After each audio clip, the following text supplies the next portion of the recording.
This meeting is being recorded. Teaching using emerging technology in distance learning education. You have 10 minutes. Your time starts now. Alright, good afternoon, all protocols are duly observed, colleagues, students, and organizers of the conference. My topic of presentation is functions of synchronized and asynchronized teaching using emerging technology in distance learning education. The author for the paper is Harry Sadiq and myself, Abdul Faith Hussein, being presented at the International Conference on Computing and Advances in Information Technology, taking place right in ABU, Zaire.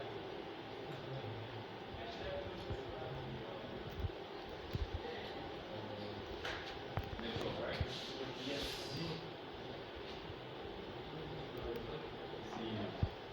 This meeting is being recorded. Right, we go to the presentation proper. Next slide. Alright, the abstract is this paper explains the functions of synchronized and asynchronized teaching methods using emerging technology in distance learning education.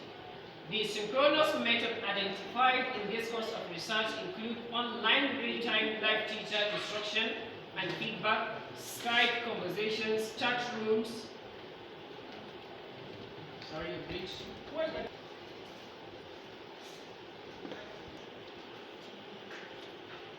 But I thought you have already synchronized before. Synchronized.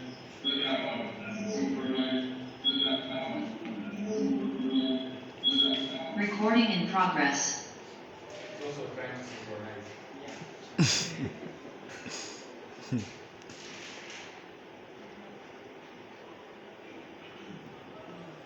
Presentation. The synchronous method identified in the course of research include online real-time live teacher instruction and feedback, Skype conversations, chat rooms or virtual classrooms where everyone is online and working collaboratively at the same time, which include the Zoom, the Google Meet, WhatsApp, Microsoft Teams. Traditional lecture is also an example of synchronized learning in a face-to-face environment, where learners and teachers are all in the same place at the same time. Selected online emerging technologies platform were also identified with their step-by-step procedures of usage by synchronous learning. Use of technology such as learning management system, email, blogs, wikis, and discussion boards, as well as web-supported textbooks, hypertext documents, audiovisual courses, and social networking using Web 2.0 is also identified as asynchronous method of learning using emerging technologies. The difference between both emerging technologies were also identified in this paper. In terms of live session, attendance, time management, network and connectivity, health, disability, flexibility, open-mindedness, writing skills, motivation, and interaction among others were also identified as functions of synchronous and asynchronous learning. Prospect problems were provided with a recommendation and conclusion. Next. Next slide.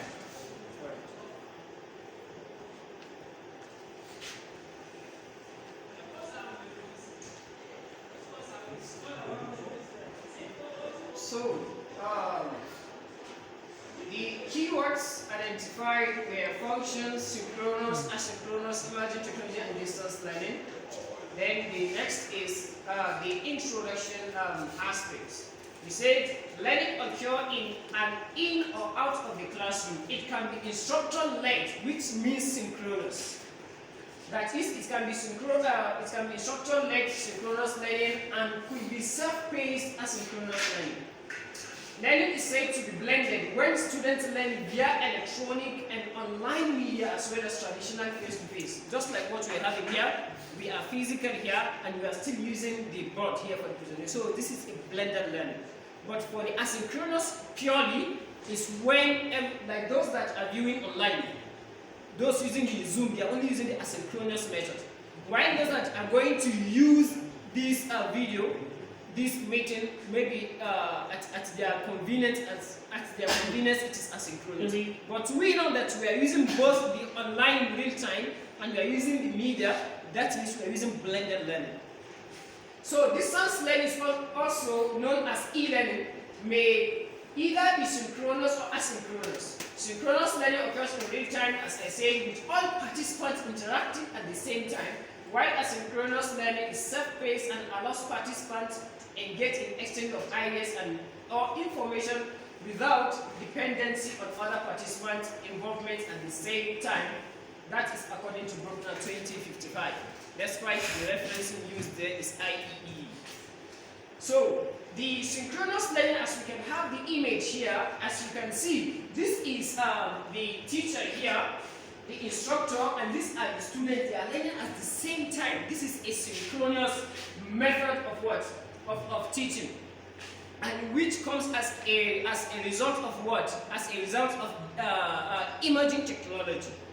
So the next slide. We have some examples of synchronized or example of synchronous learning. It could be face-to-face discussion. It could be online real-time live teacher instruction feedback. It could be the use of Skype conversation, the Zoom, for example, the Google Meet, the WhatsApp, the Microsoft, which some are for chatting purpose and as well they can be educative, depending on the usability. Then it could be a chat room or virtual classroom that could be found in other softwares or applications, which could be maybe Google Classroom or so on, where everyone is online and working collaboratively at the same time. Next slide.